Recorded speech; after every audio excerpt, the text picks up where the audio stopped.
Salve, salve! Tudo bem? Seja muito bem-vindo, seja muito bem-vinda. Vou lhe dar uma dica bem bacana de um tema que está despencando dentro do direito administrativo. Exames, provas, concursos, todos querem saber sobre responsabilidade civil do Estado. E com você não vai ser diferente, você vai dominar aquilo que o examinador vai lhe cobrar, pode ter certeza. Dica de responsabilidade civil. Você fala assim, Barbieri, o que eu preciso saber sobre a responsabilidade civil do Estado? Muito fácil. Você vai fazer primeira análise, artigo 37, parágrafo 6º da Constituição Federal. Artigo 37, parágrafo 6º da Constituição Federal. Aí você vai fazer o seguinte para mim, olha só.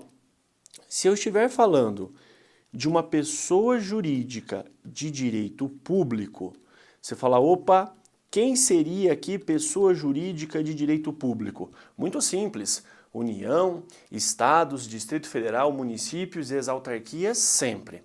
Lembra que a fundação pública, a segunda posição do Supremo Tribunal Federal, ela opta. Ela pode ser uma pessoa jurídica de direito público ou uma pessoa jurídica de direito privado. Então, falou de pessoa jurídica de direito público, sempre União, Estados, DF, municípios e autarquias, ou a responsabilidade delas será objetiva. Então, nós temos aqui uma responsabilidade objetiva. Beleza. Agora, quem mais que nós temos? Nós temos aqui pessoas jurídicas de direito privado. Mas não é qualquer pessoa jurídica de direito privado. Somente aquela que seja uma prestadora de serviço público. Você fala, então, pera lá, nós não vamos falar aqui de quem explora atividade econômica, mas de quem presta um serviço público. Beleza, concessionárias, permissionárias de serviços públicos encaixam aqui? Perfeitamente. E o que acontece? Por elas prestarem serviços públicos, elas também responderão de forma objetiva. Então eu tenho aqui uma responsabilidade objetiva. Também é responsabilidade objetiva. Agora, cuidado, muda a cor da sua caneta e muita cautela com o agente público. É isso mesmo, o agente público, a responsabilidade dele será sempre subjetiva. Então, a responsabilidade do agente público é uma responsabilidade subjetiva. Moleza? Fácil? Tranquilo, né? Aí você pensa, Barbieri, isso aqui é o resuminho do 37, parágrafo 6º da Constituição Federal. Isso. Agora, quando é que o Estado responde de forma objetiva? Quando é que eu marco na minha prova a responsabilidade subjetiva? O examinador gosta de criar pegadinhas. Então vamos fazer aqui, ó, uma espécie de quadro resumo. Olha que bacana como é que vai ficar para você. Você vai colocar assim, ó, conduta de um lado e responsabilidade do outro. Então, conduta e responsabilidade. Beleza. O que nós temos? Se a conduta do agente público, se ele agiu e causou dano, a responsabilidade do Estado será objetiva. Lembra? Quem atua é o agente público, o Estado é uma abstração. Então, o agente público, no exercício da função, ele representa o Estado, faz e do agir, desse fazer, causa um dano, a responsabilidade do Estado é objetiva. Mas imagina o contrário. Imagina que o agente público deveria agir e cruza os braços, fala, não vou fazer nada não. Ele foi omisso. Ele tinha que fazer e não fez. Cuidado. Agora, a omissão do Estado, quando o Estado tinha o dever de agir e não o fez, e causa dano ao particular, a omissão do Estado gera responsabilidade subjetiva ao Estado. Aí você pergunta, e onde é que eu encontro isso? Está na Constituição? Está em alguma lei? Não. Isso é com base na doutrina e também na jurisprudência. Então, se o examinador falar para você que o Estado sempre responde de forma objetiva, nada disso.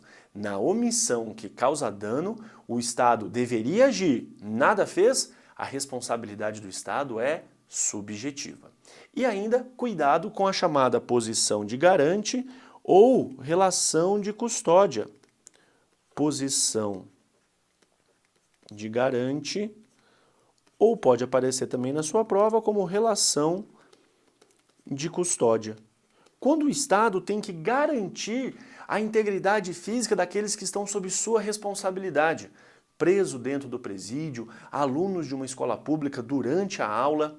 Se algum dano acontecer, via de regra, a responsabilidade do Estado também será objetiva. Então aqui, responsabilidade objetiva.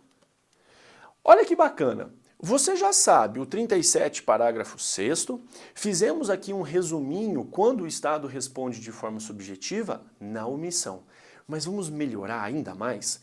Pensa comigo, a regra, você vai para a prova pensando, se tiver algum problema que envolva a responsabilidade civil do Estado, a responsabilidade será objetiva. Essa é a regra. Então, ótimo. O que você pode colocar aqui?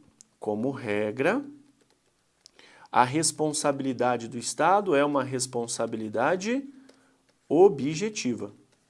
Perfeito. Só que você já sabe, né? Se tem regra é porque tem exceção. E é aqui que o examinador vai fazer a pegadinha. O Estado, excepcionalmente, responde de forma subjetiva. Então coloca aqui, ó, exceção. O que nós temos? Nós temos a responsabilidade subjetiva. E aí você deve pensar, Barbieri, de uma forma bem simples, qual que é a diferença entre a responsabilidade objetiva e a subjetiva? Na responsabilidade objetiva, basta conduta, dano e nexo causal.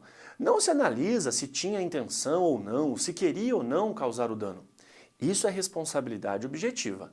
Agora, na responsabilidade subjetiva, as coisas mudam. Além da conduta, dano e nexo causal, ainda precisamos analisar a vontade, dolo, a intenção, a vontade livre e consciente de praticar o ato.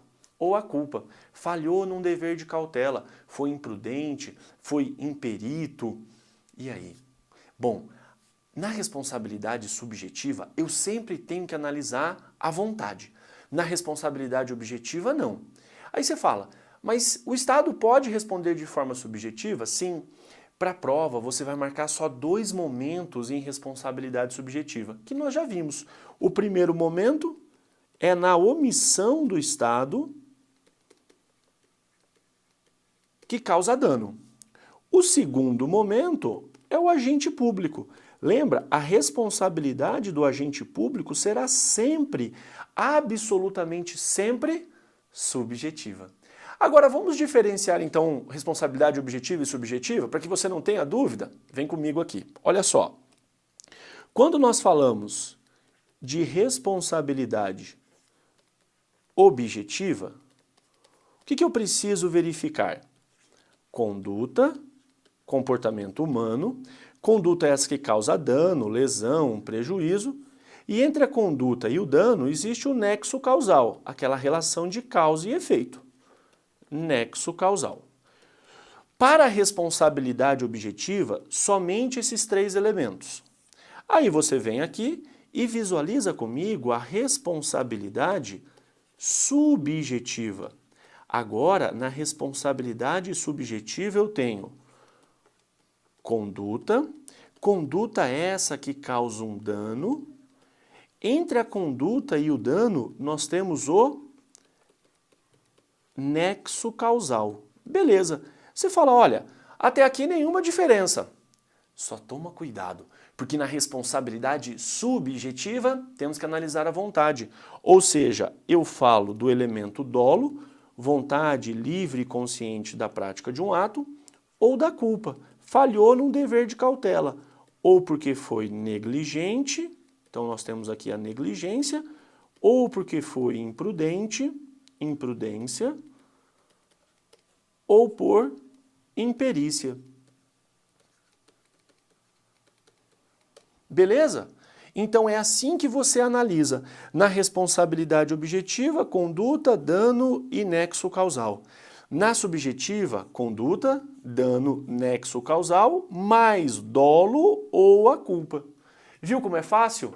Então lembra, Falou de responsabilidade civil do Estado, artigo 37, parágrafo 6º, lembra daquele nosso quadro resumo, a regra é objetiva, a exceção é a subjetiva, em 2 momentos na subjetiva, a omissão do Estado que causa dano ou o agente público. E aí você lembra, falou de responsabilidade objetiva, pouco importa a vontade, basta conduta, dano e nexo causal. Agora, para responsabilidade subjetiva, nós precisamos analisar a vontade do agente. Fácil? Ótimos estudos, tudo de bom. Lembra do nosso lema. Hoje nós temos um sonho e esse sonho amanhã será uma doce realidade. Vamos juntos até o topo da montanha. Até lá!